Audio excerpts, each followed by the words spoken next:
تو ہم لوگ کل یہاں تک پڑھ چکے تھے زکات و صدقات کے اس میں کہ زکات کا میننگ کیا ہوتا ہے اور صدقے کا مطلب زکات ورڈ کا کیا میننگ ہوتا ہے.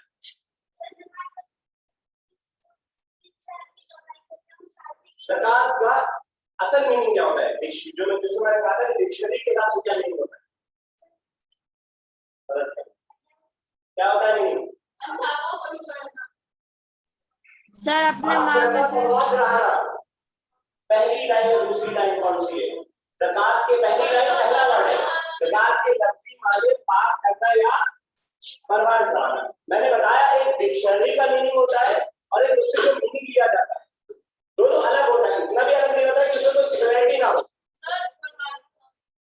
پروان چڑھانا مطلب بڑھوتری کرنا, انکریز کرنا. نہیں ایسا کلو میٹر کو کتنے سمجھا ہے کسی ساتھ بیٹھو بک کے ساتھ, میرے منہ پہ نہیں لکھا ہوا ہے.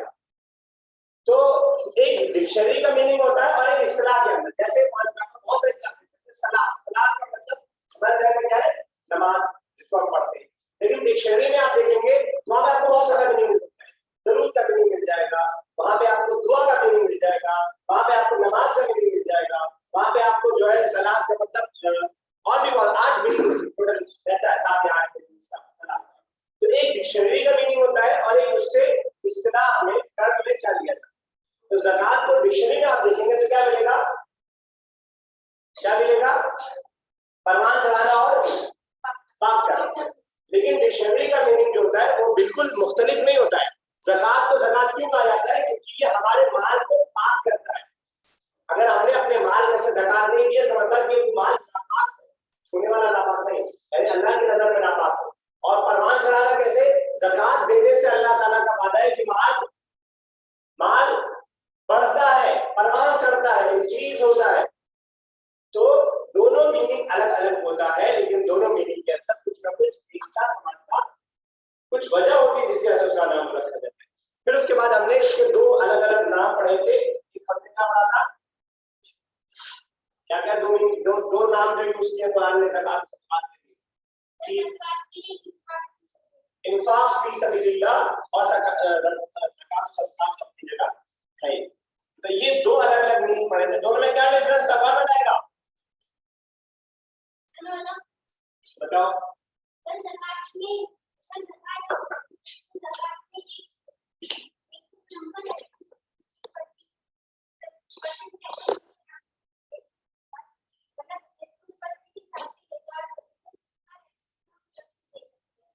زید شفا کیمرہ بالکل صحیح, زید شفا کیمرہ اوپن رکھو.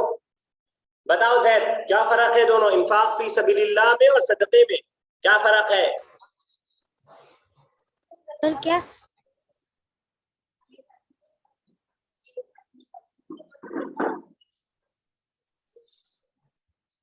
زید بتاؤ کیا فرق پڑا تھا ہم لوگوں نے سر زکات اور انفاق فی سبیل اللہ میں؟ سر زکات مطلب پاک اور پھر سے بولو بیٹا, میں نے سنا نہیں. زکات مطلب سر زکات کے معنی سر پاک ہوں اور صدقات کے مطلب سر مطلب مدد کرنا. سمجھے کل تھے کلاس میں؟ زارا بتاؤ کیا ڈفرنس ہے انفاق فی سبیل اللہ اور زکات کے اندر؟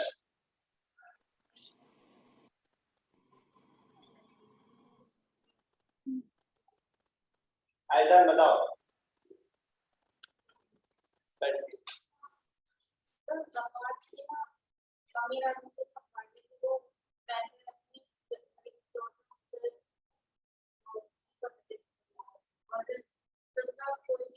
ٹھیک ہے, ویسے آپ فرق دیکھ رہے ہیں بہت سارے فرق. زکات سال میں صرف ایک بار نکالی جائے, یا اگر کھیتی کی زکات ہے تو جب کھیتی کرنے کی صرف تب کی زکات.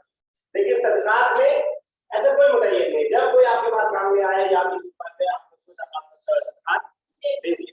زکات جو ہوتا ہے وہ فرض ہے اور انفاق فی سبیل اللہ اور صدقہ جو ہے یہ فرض نہیں ہے بلکہ تطوع ہے, یہ آپشنل ہے, رضاکارانہ ہے, پرمٹ کی ہے. آپ کرنا چاہیں تو کریں, نہ کرنا چاہیں تو نہ کریں. ٹھیک ہے, تو یہ دونوں میں فرق ہم نے پڑھا تھا. اب اس کے بعد ہم لوگ آج پڑھنے جا رہے ہیں کہ زکات کی اہمیت کیا ہے, امپورٹنس کیا ہے. ہم اپنا مال اتنی محنت سے کمائیں, دیکھو پسینہ نکلتا ہے, پسینہ خون پسینہ سے کمائیں. ہم کسی